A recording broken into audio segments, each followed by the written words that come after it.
سلام سلام. اليوم غنهضر لكم على انواع ديال الزبده وشنو الفرق بيناتهم باش كل واحد يختار اللي كيناسب الميزانيه ديالو والاستعمال ديالو. نبداو باول نوع اللي كيدير 27 درهم بدويه، زبده غير معالجه وفيها طابع فلاحي وكتجيب الدسم ديال الحليب، زوينه للدهن في الفطور وحتى الوصفات اللي بسيطه وماشي غاليه. دابا نمشيو للنوع الثاني اللي داير 19 درهم فاصله 90 اللي هي 20 درهم. الزبده ديال جوده، زبده طريه مبستره مستخلصه من الحليب الطري، يعني طبيعيه اكثر والجوده ديالها احسن شويه، كتصلح للدهن والطهي الخفيف وحتى الحلويات. ودابا غندوزو لابريري اللي كدير 21 درهم فاصله 90 22 درهم.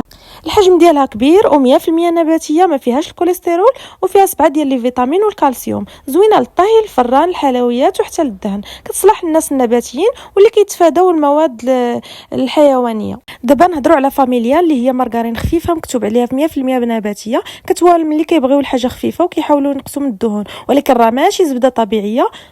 ودابا غنهضروا على الضال اللي هي مارغرين ديال الحلوى، ماشي زبده حقيقيه، كتستعمل الكرواسون الكيك الحلوى وماشي مزيانه للاكل اليومي، يعني فيها مواد مصنعه بزاف. خليونا لايك وكومونتير. السلام عليكم.